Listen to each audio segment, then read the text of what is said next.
As it turns out, they're complete liars. I'm aware of it. I feel so vindicated. Yeah. Thank you for bringing this up, Pumpkin. Yeah.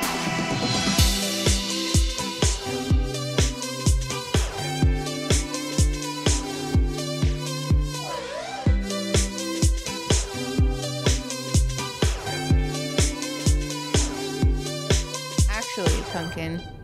Uh-oh. I have a confession to make. Well, tell me. Obviously, I need to know. We were talking this morning about how I think it's weird that when you drive, you have your foot on the little side thing. Yeah, well, that's where it goes. I know that's where your foot is intended to go. Personally, I find it most comfortable to drive with one foot sort of tucked underneath me, like where the gas lever thing is in most cars. That's like usually where my foot rests, my left foot. But I also sometimes... The gas lever is where your left foot? No. The little lever that opens the gas tank. Okay. Not the trunk. I know what you're talking about, the handle, the little handle. Yeah, the little lever that's on the floor. Not the pedal. No. Yeah. No, not the pedal. Yeah, to open up the door. So my right foot is on the pedals. Yeah. My left foot is like reclined like behind, not behind me, but like up. Like closer to the seat than it is to like the front of the car. Mm-hmm. But sometimes I find it most comfortable to drive like essentially like crisscross applesauce, except my right foot is still using the pedals. So my left foot is like tucked underneath me, like I'm sitting on it. You know those things where they're like, oh, this person's knees broke in half because they had their feet up on the windshield? Yeah. Yeah. Listen, I know that it's unsafe. Yeah, okay. I'm not recommending that people do that. I'm just saying that like sometimes I do sit like that. And you're the same person who readjusted their seat perfectly so that you have because like cars obviously are made for like men. Yeah. Like they're built like proportions of men. Correct. So you like readjusted your whole seat and everything for the safety of that and your airbag and stuff. Yeah. But then like you're going to sit crisscross applesauce. So if you get into anything, that thing is... Yeah. But at least my head won't get chopped off. Okay. Right? That could be cool. Maybe it'll break my knee, but... Also, to be clear, I don't drive like that all the time. Just sometimes. Yeah, like once in a blue moon. You're driving like that enough to tell me about it. When was the last time you did that? The only Within reason... the last week. Okay, like, yes. It feels dangerous, Pumpkin. The only reason that I am bringing it up is because I've done it recently. But before that, I hadn't done it for like a really long time. Like months. How did you even situate yourself? You had to have done it while you were stopped. Yeah. Well, yeah, I do it before I start driving. I don't even understand because I can't even sit like that on the floor. Yeah. Anymore. Crisscross applesauce is my favorite way to sit. It's so comf. I cannot. My knees. Well, okay, but I can't sit like that though. It's uncomfy for me to sit like that because my thighs are too big. So my knees don't like hook over top of each other like that. I do like sitting like that. Oh, this especially is when fresh. I'm in a very mask mood. Sitting with like one ankle on my knee is like actually quite comfy. That's hot. It's very nice. I love that. I've also taken to sitting, like leaning forward with both my elbows on my knees lately. Oh yeah, looking like a gamer, bro. Oh, I feel like you're like a coach or something. You're gonna give me like a good. But it feels so nice on my sciatica. Yeah, it helps my back so sciatica. much. Fuck off! I'm sorry that I have a broke ass back. You do have a broke ass back. My jelly donuts are being squeezed. I wish I could say it was even my fault, but this one wasn't even me. You're just. This was my fault. Just broke. Well, I just am bad at lifting things. You know what's so funny? And also, our dogs are rude. Do you want to share how you broke your sciatica? Because I had to come home from work and help you. Oh, it was awful. Oh yeah, because you called the come at home mobile emergency. urgent care. Yeah. Also, shouts out. Maybe that'll be my rec for the week. If you didn't know this, in some places, I know that this is a thing in the U.S. for sure. At least in Arizona for sure. Don't worry, you pay for it though. It was covered by our insurance. There's a mobile urgent care service that essentially shows up to your house, and they have all the equipment to like check your vitals and like assess most of your stuff. And when I threw my back out, they gave me some ibuprofen and they gave me a Toradol shot. Yeah. Which for those of you who don't know, it's like extra ibuprofen. It's like a mild pain reliever that's not an opioid.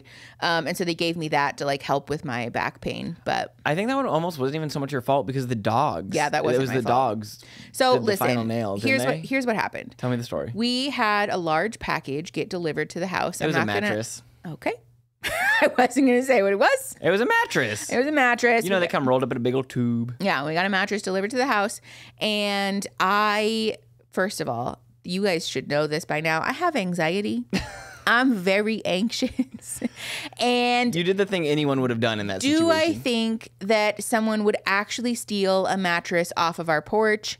Not really. It weighed like 75 pounds too, so like it's not like they it weighed more than that. Actually, no, it was way more than 75 pounds. It was like 100 something pounds. Yeah. So I don't think that anyone would steal it, nor do I think even if they wanted to that they'd be able to steal it quickly enough that I couldn't go outside and be like, hey, like, fuck off. At that point, if they just kept doing it, like at that point, I'd be like, well, clearly you're not moving it. Yeah, that's fair. But I didn't want it to sit on the porch all day because you had literally just left for work. I know, and that's always how things. Our delivery route is. Yeah, so I was like, if I leave it here for like 8 hours, like that's gonna make me very anxious, right? Totally fair. So I was like, okay, I can do this, right? Like I've lifted heavy packages off of the porch before, and I was like, capable. Essentially, all I need to do is get it off the porch through the threshold, and then just like dump it on the floor, right? Like I don't need to move it anywhere. I just need to get it through the threshold. I can do that, right? And I could have done that, except that we have 2 dogs. You didn't calculate the dogs. Who, despite the fact that we treat them with the utmost love and care and respect, are constant flight risks. I don't understand. Just the one. One of them has lived on the streets. She knows how dangerous it is out there. The lizards, though, out there, too, because they hear the rustling in the leaves and they're... Yeah. But also, I don't want our dogs to get hit by a car. Also, to be fair, too, they just want to go run to the park because the park is near. Yeah. But so I'm outside. And we have like a front door. Of course. But then we also have a screen door. And so I had the actual door mostly closed. Yeah. And the screen door was open. So I'm outside. And of course, the way that they set it on the porch was that I would have had to because it's laying like this. And I would have had to like lift it like this and then like through the door. That's all I was trying to do is like boop, boop, and like throw it through the door, perfect. basically. That sounds like so simple. Yes. I was trying to use leverage to my advantage here, right? So I'm like bending to grab the thing and lift it up, right? And like, am I using proper lifting technique? Not exactly. Mostly using my back to lift it instead of my thighs. However, it would have been fine, except that as I'm like mid-lift, the front door fucking flies open and the dog tries to dart outside. And so for those of you who don't know too, like we don't put collars on our dogs when they're at home. They're naked. They're naked girls. Yeah, they hate them. They don't like wearing them. Oh, they're jingly. It's fucking annoying. Personally, I'm not a fan. So they don't wear them at home. And so of course I have nothing to grab onto for our dog as she's bolting out the door. So I just like grab her fucking neck with my hand and like jerk myself sideways. And I heard the most sickening pop noise. And immediately I was like, like the breath left my body, baby. It was like, I've heard this story before and I still, I never want. I could feel my soul ascending out of my body. It was the most painful thing that I've ever experienced. It was awful. And of course, at this point, I'm big mad at the dog. I'd and so be I was furious. like, fuck you. Get in the fucking house. And the mattress at this point is halfway through the door. It's halfway through the door. So I can't close the fucking door. So I wobble myself inside because I'm just like, like I couldn't breathe. It hurts so bad. It's funny now, but it's really sad. And so I'm like wobbling my way through the door. I get the dogs inside and I lock them in our bedroom, what I should have done in the first place. Who thought? Who would have? I was pacing because I figured this out about myself during this exchange. That and when my gallbladder was wrecked, I am not a person who like cries when I'm in pain or who like sits. I pace. I walk around, and I'm very thankful that I'm never going to have to experience childbirth because I'd be the most annoying. You have so many steps. I'd be running up and down those hallways. You'd be hatching eggs left and right. And so I'm pacing around the living room going, fuck. What am I going to do? I can't get this mattress through the door. So I ended up calling you and you were like, I can come help you. And I called my best friend. She ended up coming over and then we called mobile urgent care. Yeah. But it was the worst pain I've ever experienced. I went to PT for like weeks and it did get mostly better, but still every now and again, especially if I sit for too long, then I have like little sciatica pain. So. Oh, pumpkin. Yeah, that's the story. That's the story. That's why my back is fucked up. I know. So because I'm an idiot. If you ever see Mickey sitting weird or odd in a video, like that's why. Also, just as a friendly PSA, lift with your legs and not your back. And anytime you bend your knees. And anytime that you lift something up, flex your core, like flex your abs. Don't just like fucking willy-nilly try to lift things because it's not good for you. And also lock your dogs up if they're a flight risk before you open the door. You thought you guys were getting mental health stuff. Yeah, practical advice about it, not blow out your back. Yeah. Anyway, sorry, that was kind of a tangent. What are we talking about today, my love? So I have some updates. You and Hannah. So I sent you an article not too while back about, because the thing that's funny about Republicans and about people who are really passionate about a lot of things sometimes is seems to be they're actually not that passionate about it, or it's just all projection. Yeah, so it's usually a projection. If someone doth protest too much that they really don't like gay people and they're a white male Republican, they're probably gay.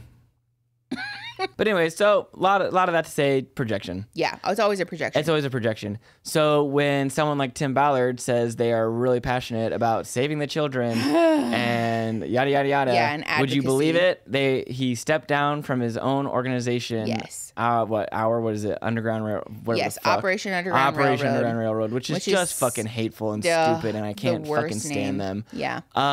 But boy, do I have some fun information that I found today for you on this podcast. Because, so you sent me this article about Tim Ballard and some of those allegations. Yes, the sexual... Yes, and I talked about that on the podcast with Hannah. For those of you who don't know, I have a podcast with Hannah Lehman called Thanks We Hate It. We talked about that article on there. Is that what we're talking about today? More. Oh, there's more stuff. Yeah, because there always is. Okay. So I haven't seen any of this. I don't know what's going on. I have some freshies for you. I have some fresh. It gets worse? Well, of course there is. It's just always that thing where we're like, well, we don't want to say this, or because like they're allegations, or we don't have like for sure. But yeah, we don't want to character assassinate. Did you know Underground Railroad has been under investigation by the Davis County in Utah for the last like 2 years? Oh my God! Shut the fuck up! By the FBI and the local authorities. Yeah. What? Yeah. The FBI? Yeah. What did they do? Well, I'm gonna tell you. If you had to guess, what do you think? It has to be child exploitation. So not quite. Nothing of that. Okay. Is it like assaulty? Well, obviously there's members. Basically, like it seems like any high-ranking member in this organization has done something fucking problematic. Oh no! And it's just like that thing. I'm trying to think what would get the FBI involved. Because like crimes against, like the allegations against Tim Ballard that I saw were that he was being he was sexually harassing female colleagues because he would force them to go on these trips with him, or I guess they would go on these trips with him, and then he would force them to sleep in the same bed as him, or like shower with him to like play his wife. Yeah, no, they would play the role of being his wife. Yeah, and for whatever reason, he coerced them. He would coerce them. Yeah. But that meant like sleeping and showering with. Like, why did those things need to be? But it was to maintain the mission. Apparently, like that was his justification. To fool the traffickers. Yes. Yeah, which is wild, but whatever. Also, speaking of, one of the ways he did that was there are text messages of him saying, "What would you do to save the children?" Or how far are you willing to go to save the children? Ew. Oh, what a terrible person. Yeah. And on top of that, did I tell you the thing? Did you read the thing about the tattoos? Yes, Hannah and I had a good laugh about how embarrassing it is. It is so embarrassing. That's some fucking... Will you explain for people who don't know? Oh, absolutely. So apparently, on top of coercing these women into playing his wife, which also, what did his real wife think? They've been married for 10 years. Do you want to take a guess where they met? Church. Close, basically. High school? Later. College. Yeah. Okay. But which college? BYU. Of course. Oh, it's always BYU. Come on. They are Mormons. Of course. They are Mormons. They have like 9 children. Strong family values. Yes, of course. Yeah. 2 adopted children. As it turns out, he's playing house with these women that he's coercing into doing terrible things. Oh, yeah. Great. But also then, so he sent pictures of himself in his underoos. With fake tattoos. But like a lot, apparently. So I wish I could find these pictures. But he like sent them as like a thirst trap, essentially. Yeah. To these women that he was coercing. So that works. So that's cool. Okay, awesome. They're attracted to you. Sure. They love your tattoos. What the fuck are you going to do when you get naked in front of them in real life? Fake. What a dumb fucking thing to lie about. But also, can we talk about how embarrassing that is? Oh my God. I sometimes am like... tattoos thing? It's almost as bad as like when people wear the like tattoo sleeve things and they like wear them like on purpose or like not as part of a costume or as like kind of a funny gag or whatever. They're like actually wearing them to try to convince people like out at the bar or whatever that they really have tattoos. Yeah. Yeah. I didn't know that was a thing. This is so embarrassing. Yes. This is like very much that. Like, I'm going to put on fake tattoos and, like, pretend that I'm, like, so cool and rugged. Like, also, ew. You just can't tell me this fucking boomer has any ability to do, like, he's not photoshopping. I'm sure these are just doing, like, is he just, like playing fucking pasties with his fucking tattoo little... Well, I'm sure... like, how far... Like, I need to know, what do these tattoos look like on these fake tattoos? Because there's no way they looked well and, like, pressed against the body. And, like... Well, I think that they were, like temporary tattoos. They were using... Temporary tattoos? That's what I thought. I thought it was like part of this like mission. I thought it was like part of a disguise essentially. Oh, God. That he would put like temporary tattoos that look like real tattoos on him. And so he took a picture of himself with these fake tattoos. Trying to look That's what I thought it was. Yeah. Like, well, trying to look like a criminal, which is a terrible stereotype, or like whatever. After the sex ed episode we watched, that first one, and I won't spoil anything, but I'm like, do you think he was flaccid in his underoos? Or do you think he did a little rub prior? That's so gross, babe. Ew. Please don't make me envision Tim Ballard like that. He's a disgusting man, by the way. Awful. The conversation about hot and stuff and not. But even just like the photos of him on the red carpet and stuff, like he looks like the kind of person who sexually harasses people. Yeah. He's the kind of person that like would see you at the gas station and call you honey and that you would run the other way. Like he's that person. And then be like, oh, you stupid dumb bitch. Yes. Yeah. Or the man that on dating apps when he expresses interest in you and is like real thirsty that you're like, no, thank you. And he's like, well, you're a fat whore anyways. I would have fucked you anyways. Yeah, he's that person. 100%. Like, shut the fuck up. Literally. Also, like, it's not like, just take your fucking L. God, it's so gross.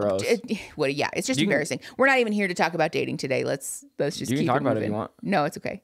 So I have my notes here, but I'm like, oh, it's like I'm doing a presentation. So remember that in school, they're like, you're not allowed to look at your notes, basically.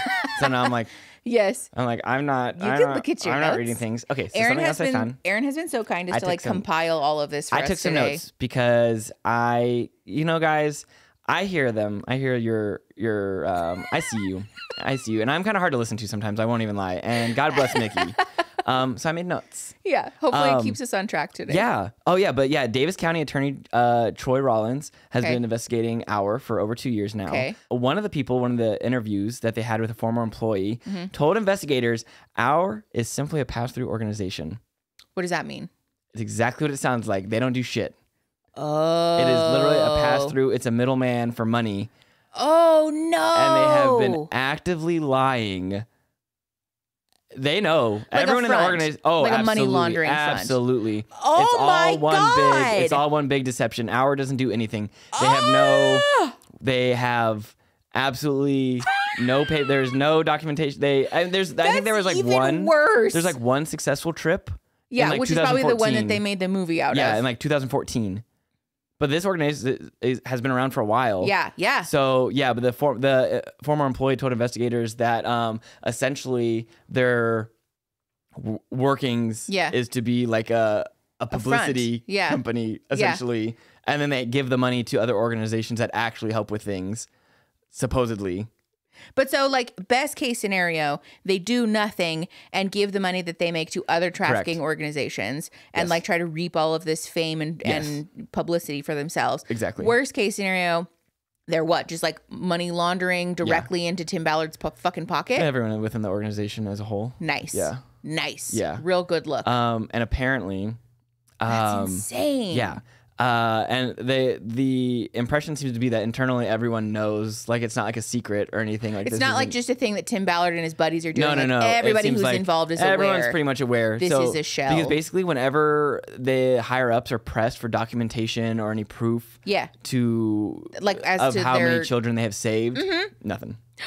Absolutely nothing. Because also I'd like to point out on their website, they have this running banner on the bottom that says like to date, how many children they've saved. No. And it's like very specific. It says like, like 622, right? It's not like over, 100 kids. I mean like the other like literally organizations a ticker. Maybe. Yeah. No. That's wild. According to this former employee. When pressed on that, they aren't able to provide corroborating documentation to prove that this number is correct. It didn't really clarify whether the FBI was the one person, like when from what it sounds like this employee, when they were asked like, oh, hey, like, do we have any proof or like. Got told to piss off, basically. Yeah. Interesting. Yeah. Okay. Wow. I'm saddened, obviously. Of course. But also, okay, so first question, is there anything else that we're talking about in terms of Our or Tim Ballard or like other? Yeah, I have some more stuff. Okay. Do you want me to give you that now or do you want to just give me your thoughts? Yeah. So here's the thing. I know that for some people, especially because the QAnon screwballs found my video about the Sound of Freedom. Of course. And so, of course, there's lots of terrible comments on there. Don't go look at the comment section of that video. Not if you want to do anything nice to yourself. Yeah, it's rough. But a lot of those people were talking about how, like, why can't you just let this person bring awareness to this topic, right? Like, sure, maybe it's not not really that accurate, or like, you know, whatever, but like it's still doing good because like they're making people aware of this issue, right? And the problem with this is that people like Tim Ballard hide behind this, you know, like, I'm doing good, and so even if I'm not necessarily like being truthful about it, still good to bring people's attention to it. Except that if it really were just genuinely this altruistic desire to do good, to like bring positive benefit to the lives of trafficking victims, why does this man have a whole shell organization that's dedicated to heaping fame and attention? Had a shell organization. Okay, sorry, not part of it anymore. And attention and like positive, you know, like affection onto him specifically and all of these other people, when what he could be doing is just like grassroots organizing, donating his money, time, talents, treasure, whatever, to actual trafficking organizations that really do the work that he supposedly says that they do. Literally. Like, why not just do that? That's the thing that really irritates me is like, okay, sure. So like maybe in theory, these people are not actually interacting with victims of trafficking, which in my opinion is a good thing. That'd be better. Yeah. But like, why with the whole shell organization? Like, it's so obviously. And like the recruiting of people and stuff, and like doing the, it's like, we're playing cop, we're playing military, we're playing this is a very transparent attempt to be like publicly congratulated for being such a good guy when actually you could just be actually doing good things.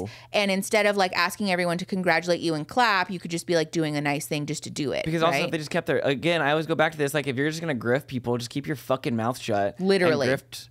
Literally. And like don't get famous then when people start digging into shit. Yes. Like this is the same thing with all the drama and like the Joe Jonas and Sophie thing and like the SpongeBob guy and fucking Ariana and like the SpongeBob guy. Lizzo and like everything. Like, I know. all of that. You know what I'm saying? Like, yeah. Because as soon as it's like a fame thing. Yeah. It's an attention thing. Like, god damn. This feels very much like the male entitlement of like, not only do I want my money and I want attention, but I also want everyone to like congratulate me for it too. But also then this air of like, I'll get away with it. Yes. It's always the I'll get away with it. Blind confidence. Oh yeah. Surely no one will catch on. Yeah, and I think it's important to note. So I took all this because I was reading one of the newspapers from Davis County in Utah. So it's like a local. Wow, you like really did the deep dive. Well, it wasn't that, you know. Love that. I know how to Google things. I can Google stuff.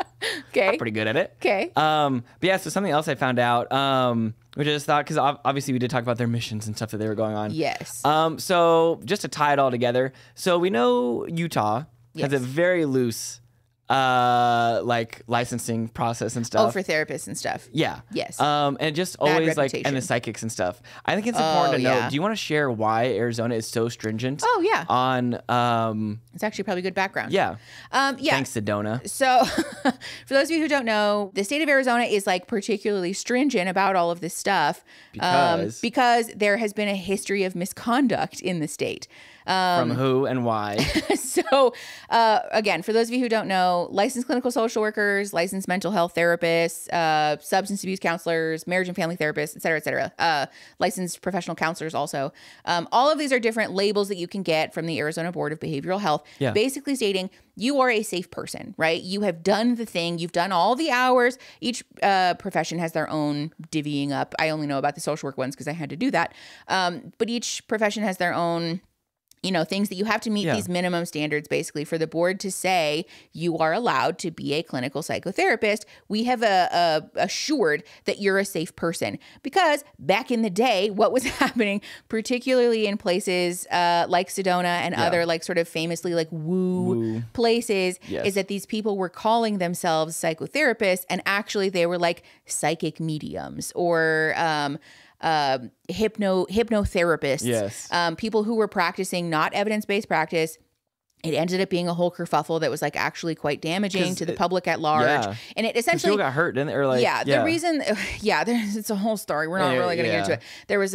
There was some deaths involved. Yeah, if I remember correctly. People actually died because of their misconduct. And so essentially what happened is that first of all, it became difficult for the public to discern who was actually a licensed and like credentialed and like safe professional. But also that there was like real harm happening to the public. So the board kind of doubled down and then made these standards that were like pretty strict. So So this is why when we talk about licensure in other states, I actually look at what the requirements are. Totally. Because Arizona has like a reputation, especially like for therapists who move from other states to Arizona. They normally have to do extra, don't they? People complain all the fucking time about how annoying our board is, because essentially you can like get like a vote of confidence from another state, right? If you're licensed in like fucking Montana, the state of Montana, the board, the behavioral health board in Montana will be like, they're a good egg, like it's fine. You can like essentially like carry over your license. But the board in Arizona is like, not exactly. Like, nah, dog. Like you can have like a provisional license and then you have to like still test in our state, or like there's different hoops that you can jump through, but they make you do extra shit basically. And people are forever fucking annoyed about how the board doesn't just like take you at your word if you have a license from another state, particularly if it's from a state that doesn't have stringent license requirements like we do. There are therapists who've had to complete like a probationary period of like supervised hours when they're a licensed clinical social worker, or just like stuff like that. Going back to school, essentially. Yeah. I don't know how we got on this topic, but you really took us there. I'm sorry, I'm explaining it.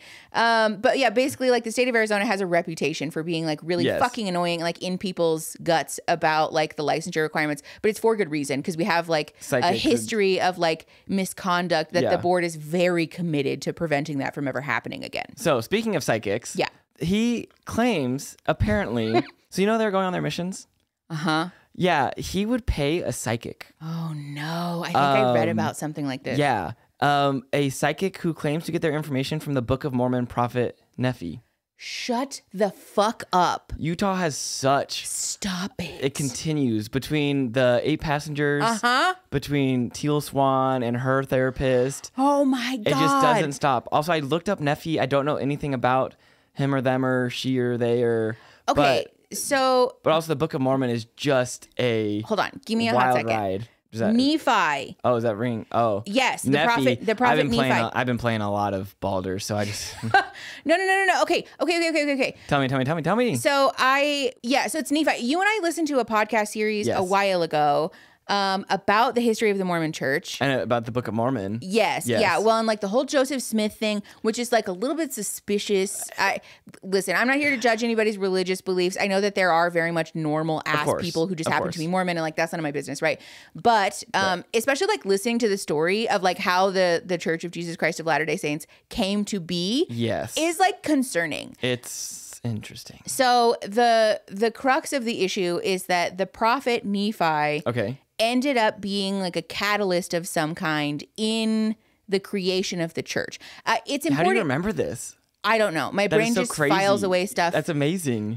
So it's important to note here that a lot of the origin of Mormonism comes directly from Joseph Smith, who like his teachings and writing. Yeah. If you're a believer, the belief is that Joseph Smith was a prophet for God. Oh, yeah, and they kept getting kicked out of towns, and so they kept going, what? Yes, I remember. Yes. Okay, it's coming back to me now. Yes. And so I don't want to like cast doubt on that or whatever, but like I'm not a believer. So from the outside, hearing the story that Joseph Smith essentially, with no one to corroborate this happening, with no supporting facts or media or evidence for this phenomenon, essentially explained that the prophet Nephi came to Joseph Smith and there was like some kind of catalyst. There's like fancy like plates or swords or something. He There's dug it up? He like dug something. It's like a relic. I don't know all the details. Again, we listened to this several years ago. And a lamb and blood. And there's like witchcraft in it, isn't there? Like, it's very much giving the Catholic Church like, we don't do witchcraft, like does witchcraft. Does witchcraft. But so all of this to say, it's a lot of hearsay. That again, like from the outside, from a non-believer's perspective, seems pretty fantastical to found an entire religious belief on something that we have no other corroboration for other than just like the word of mouth of this dude that he saw, prophet Nephi, who then like told him all this stuff. And like, that's essentially some of the foundational beliefs for the church, which is, again, to me as a non-believer, pretty fucking wild. This is all making so much sense though, because I remember reading something in that Vice article about how on their first like sting, that probably the only successful one that they did in 2014, the issue at hand was that all of these people found themselves in this country. Of course, they all pay of their own on their own dime to get there. Even funnier now. And there was like a holdup. Essentially, they were like, what are we fucking doing, Tim? Like, are we doing the thing? Like, you said that there was this kid here. You said that you could prove that this child was here that we were going to rescue, and we can't find this fucking kid. As it turns out, they went to this specific location because a psychic told him that that's where the fucking kid was. We brought it back but I didn't realize that it wasn't just like a psychic. Of course, it's a fucking, like, it's tangled in with the Mormonism. Yeah. I want you to know, too, an even funnier part now. Yeah. And I didn't write this part down because I didn't, like, totally understand it. But apparently one of the higher ups in the Mormon church, I forgot their names, a father or something, or like a whatever the church leader. Yeah, elder. church leader. Yeah. He used their name to vouch for him, and that church leader never vouched for Tim Ballard. And so they have now, their last name is actually Ballard, but they're not related. Oh my God. But they've actually, like, since, like, kind of denounced him, and, like, they're like, oh, we don't claim him. Oh like, my God. And apparently this slimy little motherfucker was getting ready to run for Mitt Romney's seat in 2024. So I'm hoping this dashes all that. Let's hope so. But honestly, who knows? But also I just love that Mitt Romney now has become the, like, the last fucking sane, like, middle of the road normal ass Republican. I know. Which to say is still problematic as fuck, and, like, true, but still at least I can, like, sort of respect some of that, you know? Kinda, like, his spine is like it's like hard angled instead of just like a fucking worm, you know? Yeah. Just awful. But yeah, this man is he's a piece of shit. Wow. And I say with confidence. The depths to which this person has lied and cheated and stolen. And, like, yeah, he literally used someone else's name for clout, and he was like, what the fuck are you doing? I never said, like this man literally sits atop a pile of lies. Golly. I want so badly That's insane, babe. I did try and find if I could find any perspective from his wife, or like what was her I would love to know what her impression of him, like, taking these fake wives with him on these missions. Did he just sell this as like, oh, it's my calling, honey? Oh yeah. I don't know. What? Literally, what is wrong with him? Oh my God. Ew. On top of the fact that this is, like, embarrassing and cringy behavior, this is, like, actually really fucking, like, dangerous shit that he's doing. Oh, like, yeah. More so than what I originally thought. Also, I'd just like to use this as an opportunity to give a really smug and fucking smarmy I told you so to all of the people who tried to call me a fucking pedophile because I said that Operation Underground Railroad is a farce, and, like, that these people at the very least are being slightly dishonest and misrepresenting their intentions here. Or more like are completely and totally. Yes, as it turns out, they're complete fucking liars. I'm aware of it. I feel so vindicated. Yeah. Thank you for bringing this up, Pumpkin. Yeah. Because you guys didn't talk about that, did you? No. Oh, yeah. Don't worry. No. I got you, little pumpkin. Oh my God. I'll take you there. I'll get you home. Wow. All right. What a pile of lies. Are you ready for some other bad news? Yeah. Okay. I have a feeling this is going to be slightly less fun. It's like gossipy fun, kind of. Okay. All right. All right. So Danny Masterson. No, yeah, Masterson. Yeah. I said it right. Masterson. Obviously, he was convicted. Yes. His wife, person. Bayou Phillips.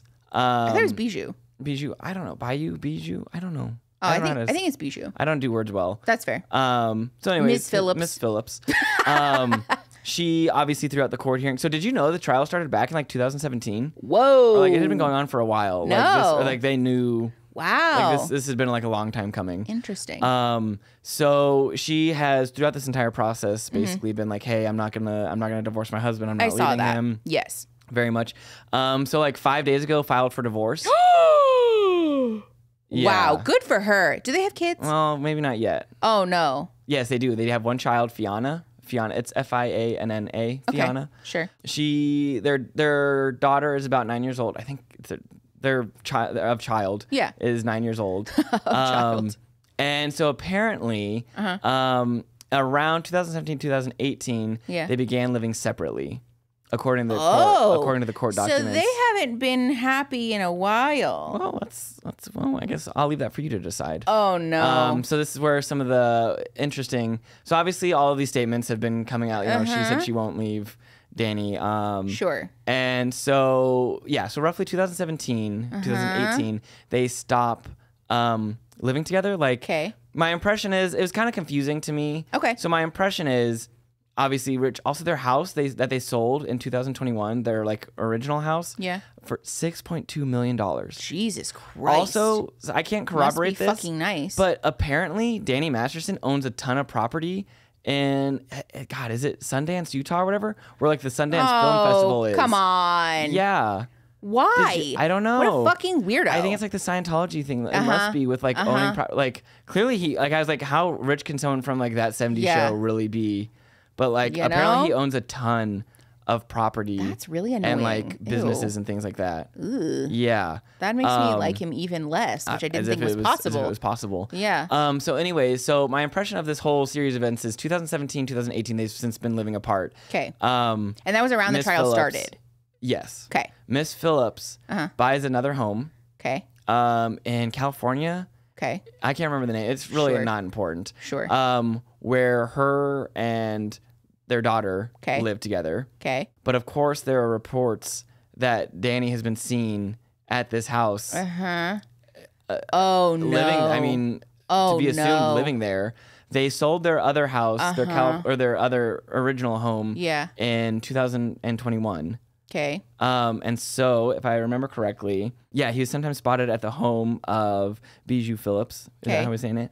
I think so. I don't know how to say it, so I apologize. In my mind, I've been saying it as Bijou. If we're wrong, please just tell us. Yeah, I don't know. I'm so sorry. Yeah, so no plans. Okay, so anyways, so living separately. Okay. But not actually living separately. But possibly not actually living separately is the thing. So the word on the street is they've been working on saving their assets. Yeah. For a very long time. Yeah. And so this divorce is just a further. What are your thoughts? That's so fucking disappointing. Yeah, because at first when I saw the divorce, because the claim from her lawyer, is that since the trial conviction has been really tough on her, and she just wants to focus on her and her daughter, which is fair. Yeah, right. But like also, okay, so I have competing thoughts here because. First of all, like my first thought was like, oh, good for her, right? Like of course, same. Leaving this shitty ass fucking man and hopefully protecting her kid. Yeah. Like that's obviously an integrity move and I respect that. A thing of honor, yeah. But also at the same time, I'm like, okay, hold on a minute. If these people are essentially getting like a shell divorce, like a fake divorce, purely for tax purposes. She has still been seen pictured with her ring on since the filing. Okay, so hold on. I have competing thoughts about this. But if she is like essentially going through with this like fake divorce, probably purely for the purpose of protecting his assets and their property and like whatever from like whatever impending litigation was happening, they like fuck that, right? Like I hate that. Of course. But then also at the same time, we know that the way Danny Masterson has behaved himself is like manipulative, it's coercive, it's abusive. And so like, is it possible then that he is abusing this woman? Oh, I see what you're saying. And like, she's sort of compelled to behave the way that he wants her to behave because she doesn't really have like recourse to do something else. Yeah. You know? Or like if he's like the one bringing in the cash, cash flow. Yeah. Or also too, because there's been a lot of murmurings about the involvement of Scientology in this whole situation, right? Like we talked about this in the Ashton and Mila episode that we'll put that up there. But the involvement of Scientology is of note because sometimes celebrities get pushed into doing and saying things that like maybe isn't the best optics for them because Scientology kind of is like, well, do you want us to tell everybody about this thing? Yeah, you know, honestly. And so like, is it also possible that Danny Masterson and or like the powers that be at Scientology are like sort of holding her hostage in this regard, right? Like, I don't know. Also, there's a kid involved. Is there like custody issues? Also, they have a bunch of property. And like we know that Scientology goes nuclear when people turn their back on members of the church. So like, is her fear that she'll get declared a suppressive person and lose all of her support system now that her husband is going to prison? Yeah. You know, like, not that I want to defend somebody who's standing by an abuser, but I think it's also important to acknowledge the power dynamics that exist there. Well, and I think it's that thing too when people talk about like ghosting and stuff too. Like, it's like so much easier to like just cut someone like. Oh, to just like go no contact. Yeah, and like I get 100%. And like this is again where I get like they're real people. Yes. Obviously. Yeah. And like I understand like. But he also too like it's so severe. Like he's a terrible person. If that was one of us to each other, I feel like I'd like you suck. Yeah, like right. Like yeah, eat sand and see you later. 1,000%. Yeah. Yeah. Yeah, that's very interesting. It's messy. I don't know how to feel about the whole thing. I'm really curious what her impression is of what's going on. Well, that's what I'm saying too, because like apparently, and I didn't find a story, but I'm sure I could find it if I looked. Apparently, Bijou Phillips has had her own history of like misconduct. No, like towards her though, but like from a family member. Oh no. Yeah. Like she's been victimized in the past. Yeah, but has like apologized to like that very much the like, the forgiveness thing. Yeah. So I don't know if that's also a factor here. Oh, that's even worse. This poor woman. I know. Like a lifetime of victimization. Yeah, that makes me wonder too if she's definitely being further victimized and abused by this fucking crock of shit human being. This is the hard thing too. Like this is very similar to the Josh Duggar and Anna Duggar situation. Oh yeah, talk to me about that. People shit on Anna all the time for like, you know, there's no excuse for her behaving the way that she is because continuing to stand by her dog shit. What? How do you turn the tablet off? It's hot. You press the side button. I did. Oh my God. Jesus. My binky's broken. God damn, my legs are hot. Yeah, this is kind of similar to the Josh Duggar and Anna Duggar situation because people shit on Anna all the time for like there's no excuse for her to behave the way that she's behaving in like standing by her fucking dumpster of a husband, right? Oh, and wait, that's the one that's married, not the one with the book. No, that's Jill. Okay, I'm so sorry. I do Josh Duggar is the one who's been convicted for possession of child sexual abuse material. Oh, yeah, no. Anna Duggar is his wife. Anna, got it. They have 6 children together. Anna's not the one who wrote the book. No. Yes, okay, got it. No, so Anna Duggar is Josh Duggar's wife. They have 6 kids together. She's been a very public supporter and advocate of Josh in this whole process, even after the conviction. Yeah, that book was a wild read. Yeah. But people shit on Anna all the time for not like publicly denouncing and divorcing her husband, right? And like it is a shitty thing to do, right? To like stand by somebody who's a fucking dumpster of a human being. And also at the same time, like I can humanize her having no earthly concept of her own actual resources. Like she's been brainwashed within an inch of her goddamn life. I don't know that she necessarily has the faculties even to be able to like accurately survey what her real options are. If Jill wasn't getting paid any money, I can't imagine. Yeah, exactly. Like, especially if the way that Jim Bob spoke to Jill is any indication of the way that Jim Bob and Josh were speaking to and about Anna. Like I'm very doubtful that she has any agency in this whole situation. Because also there's rumors that the way that like the, you know, the umbrella of protection thing, the IDLP yes, of course. thing. Yeah. That like the way that the transfer of authority has worked for Anna since Josh has gone to prison is that Jim Bob is essentially like her head of household now. Are you serious? I never even thought about that. Yeah, because like they don't believe in the idea of a woman being like independent and her husband is gone. For There's lack no of a better situation where she's like now in control. No, like no. If also, anything, even less now. Likely, what happened is that Josh's financial assets got transferred to Jim Bob before he went to prison. Oh my God! So Anna is potentially being held kind of, because she probably doesn't even have access to her own finances. Likely what's happening is that she's getting like an allowance of some kind. There's been reports that she lives on there's been reports that she lives on the compound with Jim Bob and Michelle. She doesn't even have a home of her own anymore. So I'm wondering if that's what the Gemstones modeled. The Gemstones is kind of a loud it's kind of a loud like deconstruction parallel because like all the kids living on the compound, all of them are pretty incompetent as fuck. Yep. They've all been like, you know, pretty disadvantaged. Yeah, I think I love the way Gemstones kind of found their way, like the arc out of it. But like it really does. Now that you say it out loud like that, like it's. I think especially too after listening to the parts of the book that like where they describe the basically the tip of the umbrella. Yes. Yeah. Tip of the iceberg. Like. No, the tip of like the umbrella of protection. Oh, got it. Yeah, like protecting their like the father keeping their children. That you're their perpetual authority figure. Yeah, and like what's it called? Clipping their wings? Clipping their wings, yeah. Oh my God. Like no fucking very much that. Like I know it's easy for us to sit out here with like options and like and like exactly. Obviously of course everything they're doing is fucking awful. No, obviously. But like also it's just so shitty. Like there is no like I can't imagine there's a lot of like media that gets like the filter of information going into that house must be so heavily. And Jill talked about how in childhood, the only music that they were allowed to listen to were the cassette tapes that Michelle would play them. No shit. Yeah, music with drums was demonic and would cause you to sin. Oh, because they're like knee deep. They're like really. Yeah, I forgot that. Yeah, so there was no dancing. There was no music. They weren't allowed to watch TV. God. They were only allowed to utilize the internet for homeschool purposes, and even then, it was like basically nerfed.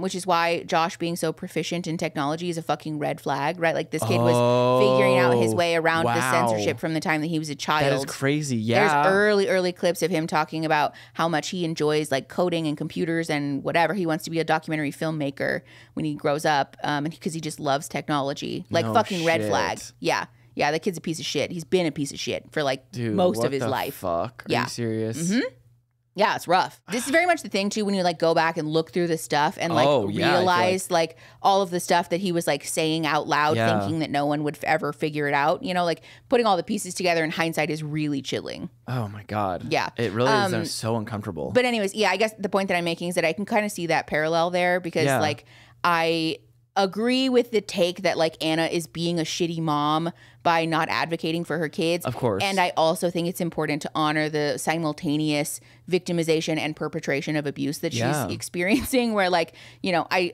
don't know that she really has the opportunity even to recognize that she's being abused, let alone the recourse to like do something to get out of that. What do you even do?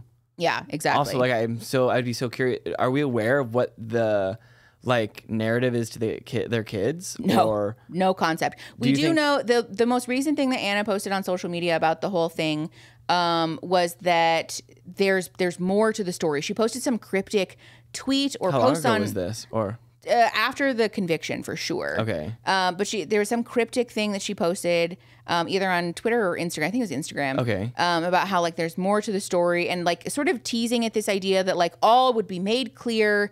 People took it to mean that her assumption or like understanding was that Josh's name would be cleared. Obviously that's not the fucking case. Yeah.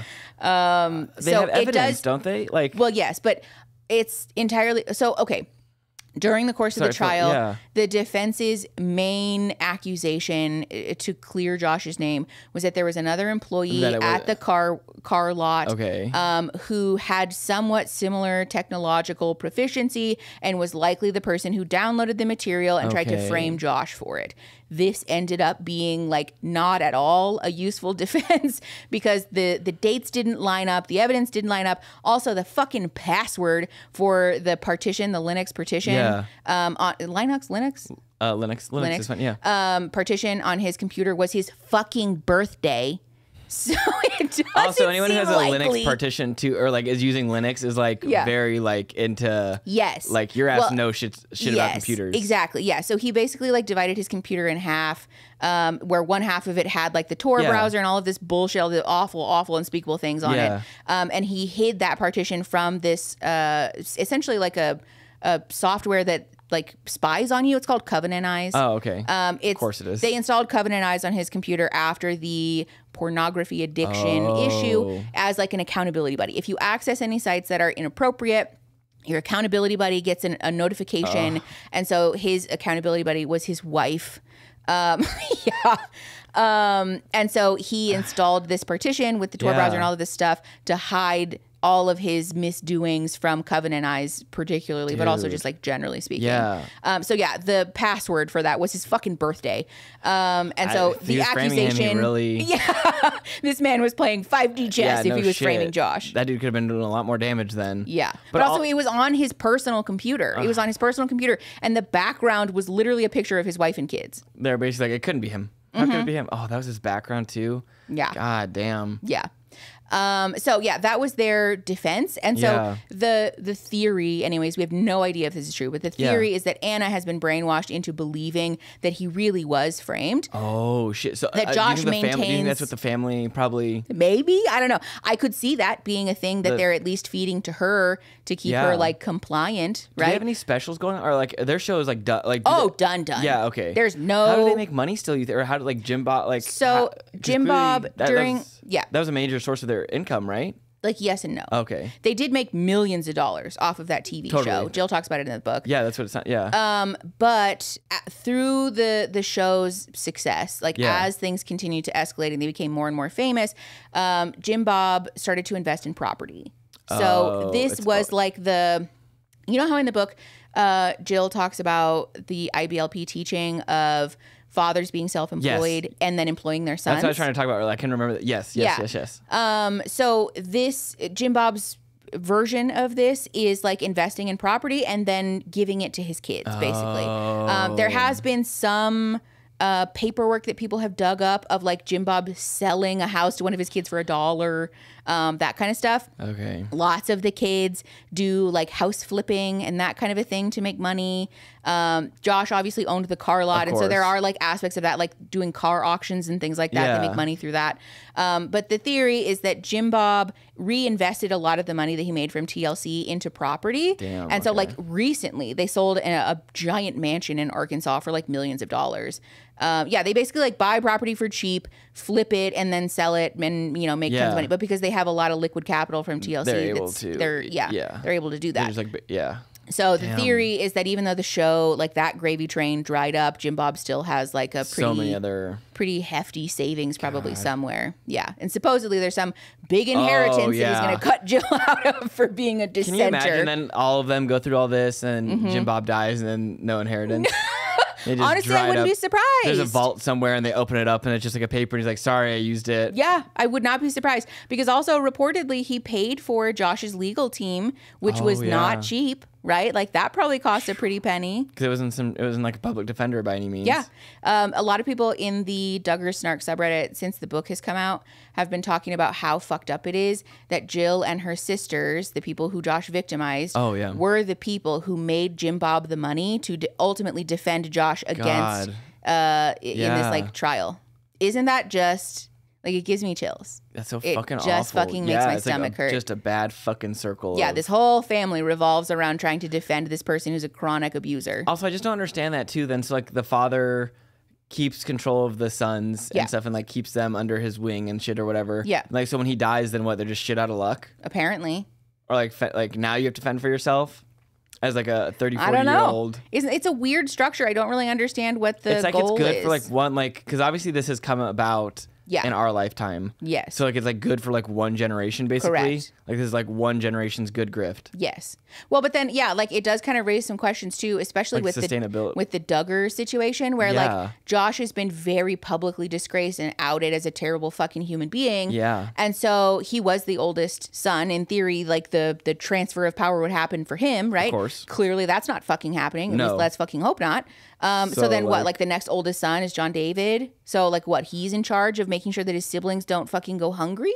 Like, it's just a weird setup, It doesn't make any sense to me. Like, also as a parent, I guess, that's why we're not having kids, I guess. But like, why would you want to be like so responsible? Yes. It is a control thing. You're so right. Like every time, I know we come back to this all the time. It's like a pathological need to control and manipulate people. Does he do interviews still or stuff? Or does like public speaking, or he just keeps to... Even in response to media inquiries about Jill's book, Jim Bob and Michelle released a statement essentially saying, we love all of our kids equally. We love all of our family very much. Sure. And we desire to resolve our issues privately. We don't view the way to do that being involving media. So we'll continue to work on, repairing and loving our kids privately. Like a shitty royal family message. Yeah. Just like basically, fuck you. We're not answering your questions. We'd like to keep our laundry private. Thanks. Yeah. Which also, too, again, like really doesn't read very well knowing what we know about the way that Jim Bob has responded to Jill, at least. I really doubt that there's like any actual reconciliation that they're willing to do. Not. So, especially now. But honestly, good for Jill, though. Yeah. Yeah. Yeah. I'm glad you reacted or you read that book. I know, me too. Sorry, I sort of hijacked the end of our podcast. I was done. Okay, that was it. I think I'm about... All right, cool. I don't got nothing else. If you don't got anything else. I don't either. Okay. Thanks for coming, everybody. I know that this conversation took a turn. It did. Oh, but it's fine, though. That's like the way... Yeah. No, it's like sometimes we have lighter episodes, and sometimes we have episodes like this. Yeah. You know? So. Do you have any recs for this week? No, I got nothing. I did have one earlier, but I forgot what it was. So give me a second. Okay. My rec this week is the new season of Sex Education. Oh, okay. Excellent. If you haven't watched the previous seasons, highly recommend watching those first, obviously. Well, we haven't finished the whole... I'm afraid if... Fair. We haven't finished the whole season, but we watched the first 2 episodes of season 4? 4, yeah. And so far we really, really like it. I was so nervous. I'm always so afraid. I have so much anxiety about shows last season. Yes. I'm like, oh, they're going to fuck it up. It's stressful. Especially after like something like Schitt's Creek. Mm-hmm. like so perfectly wrapped so good. up. And The Good Place also The Good Place did a fantastic job with their final season. Oh God, I love the characters in Sex Education so much. Eric is my favorite. Eric is the best. Oh my God. But yeah, so we watched the first 2 episodes, and so far we're really enjoying it. Yeah. So if you do like sex education, highly recommend the new season, at least so far. Yeah. Let us know who your favorite character is. Yes. I think I feel like I resonate with everyone, but like I know. I feel like Maeve is probably my favorite. Oh, she's the best. Yeah, I do really love. They're Maeve. also. I don't think there's a single poorly Actually, written you know character what? in that show. I think Amy's my favorite. Honestly, I love Ruby though too. Yeah, Ruby's a really good character. I hope they're all so good. I know. Amy's the best too. Oh yeah, I love Amy's Amy. great. Her awesome. just being like, oh, I can't have lentils because they give me runny poos. Oh, or like literally just I love that. The like, oh, I should have taken the stairs. He's like, yeah, I would have. With I can't remember. She's like so awkward but so honest. But then Paul. Yeah, I know. so I love sweet. her. Okay. Yeah. So that's my recommendation for the week. That's mine too. Then. I'm stealing yours. Perfect. That's it. Thanks for coming. If you want to support us, you can like the episodes. You can subscribe on whatever platform you're listening on. Please do. And yeah, Yep. we will see you guys next time. Thanks for coming. Yep. Don't forget stream tomorrow and then main channel on Saturday. Thank you guys so much for watching. Yep. All right. See you next time. Bye.